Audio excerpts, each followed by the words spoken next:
So I've been reading in Luke chapter 5, verses 12 through 16, where Jesus goes and he's in the cities. The text says that while he's in one of the cities, that he sees a man, or there came a man full of leprosy. This is in the Gospel of Luke, and Luke says that he was literally full of leprosy. That is, he has sores, that he is showing the fact that the man is sick.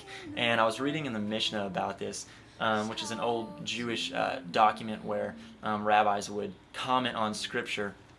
And if you were a leper, not only did you have open sores, but you were inspected by a priest to say whether or not you were unclean. And if you're unclean, you have to be exiled outside the community. You're not ever able to come into the temple unless you are clean. And you can't clean yourself if you have an illness that cannot be cured. And they didn't have the cures that we do in our modern society. And so these people who were lepers, if they were deemed unclean by the priest, would be exiled outside of town against their will. Whether they followed God or not.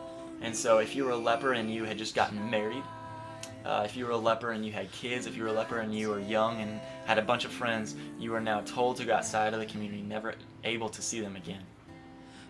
So can you imagine what it's like being this leper? You are now exiled. You can't be around people because just a sneeze might give you the disease, or might give others the disease that you now carry. And so you're not able to be with community. You're sitting outside of town with other people who are sick, and it's written all over your face. Your identity is found in the fact that you are a leper. Wow. So now that you're outside of the town, now that you're not able to come into the town, this is really interesting. People would actually, if your family not able to be around you because they couldn't get sick, they wanted to be able to worship God in the temple, and now you can't. So they would leave their food or food for you in like a secondary house so that you would come in and you would get the food without having to see them. You lived a beggar's life. You're not able to get not able to work for money. You're not able to provide for your family. Simply, you're a cast out. You're not wanted. I think this is how a lot of us feel in our daily lives, that we're not wanted due to the fact that people can see how sick we are because they know our past, they know our history, they know what we've done, and we don't feel adequate to be in that community. We don't feel adequate to be with our friends because they know something we've done, or we don't feel like we're, you might say, good enough. And so Jesus is walking in the middle of the city, and like I said, they were outside of the city. And let me just say this before I go into this next part, that it was even said that priests would carry around rocks in their pockets. Just in case you don't know how bad it was to be a leper, priests would carry around rocks in their pockets to throw at a leper. They would throw them at a leper to say, "You are not good enough, don't touch me, I am pure. I want to live in the temple." Throw rocks at him. And here comes this leper. Let's just read verse 13 here. It says this. It says, "And when he saw Jesus," this is the leper, "he fell on his face and begged him." Literally, like a leper's like running, and just picture this. Like his arms are like kind of like mangly. It's like a modern day zombie, like the modern day AIDS, the modern day sickness, and it's evident. He's running, and now that he's coming to the city where he's not supposed to be, you can imagine. You don't read this in the text, but you can imagine. People are starting to throw rocks at him. People are saying, "Get out of here, you're not wanted." And he's still running. It's like, I'm on for the goal, I'm going for gold, I'm Usain Bolting this thing, and I'm making it to Jesus. And so he's running out to Jesus, and it says he fell on his face and he begged him. Literally, I don't know exactly how this looked, but I can imagine this guy was just trying to get there to Jesus. And people, it says there was large crowds around Jesus at this time, and so he's trying to like fish his way through the crowd, and everyone's like spreading out from him to not get sick, and he falls on his face in front of Jesus, just literally falls down to the ground. He can't raise himself up. I mean, you just got to picture this. The guy's sick. In verse 13, he runs to God with faith. And verse 13 says this, and I'm going to wrap this up here pretty soon. "And Jesus stretched out his hand, and he touched him, saying, 'If you will, you can make me clean.'" Now I told you exactly the life of a leper, being outside the community, having to get kicked out by your own family due to what the priest had said. This leper runs to God, falls on his face, And this is what he asked. He just says, Lord, will you please heal me? And with faith, he ran to God. He ran to him. He just says, I know you can do this. Would you please heal me? And what did Jesus do? He put a hand on him. He put a hand on him. And maybe we don't get the significance of that, but this man had not been touched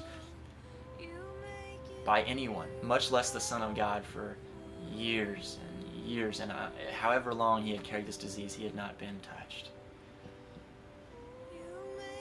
I think I take for granted how often I've been touched in my own life, just by a hug from my mom, a hug from my dad, a hug from my fiance. And this guy, for the first time, was touched, and he was touched by who he believed, who was the Son of God. And the Son of God said, I will. So be clean. And just with 2 words, be clean, it says immediately the leprosy left him. So everything that he wore on his face that was screaming, I am sick, was screaming, I am broken, was screaming, what he did in fact carry was gone. And everyone around was able to witness this happening. Everyone who threw rocks at him now saw Jesus heal him. And not only was the touch significant, but now we learn that God heals. And he heals people who run to him. He heals people who have faith in him. So if you're hurting today, if you're broken today, and if people are figuratively like throwing rocks at you in your own life, saying, you did this, you did this, you did this, or you are not good enough, or you are not good enough for God, God is the kind of guy who would walk in the middle of that and say, I'll heal you. I want to embrace you. I want to touch you where people have despised you. I love you. And this is the beautiful part, that man who he touched, the leper, he said this. He said, don't tell anyone. He charged them to tell no one. But then he says, go and show yourself to the priest. Make an offering for your cleansing as Moses commanded for a proof to them. Now, we could look past this really quick, but think about this. I said, and the Mishnah says that the priest would inspect the leper. Regular man can do this. A priest would inspect a leper. So it would have to be a priest who had told that leper to go out of town. And Jesus says, you go back and tell that leper. You go back and you show him you're clean. You go in that temple, now able to worship me when people said you are not able to even step foot in what you might say a church. You don't belong here. Have you ever felt like that? People tell you, you don't belong here in this church. Jesus said, you go right in that church. Not in an angry way, but just to say, God cleaned me, or God saved me. He says, go tell the priest, God saved you. Go show yourself to the priest. Make an offering to me. Make an offering as Moses has commanded to prove to them. And then verse 15, but now even more the report about him went abroad, and crowds gathered to hear him and be healed of their infirmities. And so God is at this moment getting more and more popular, and soon he's going to be crucified.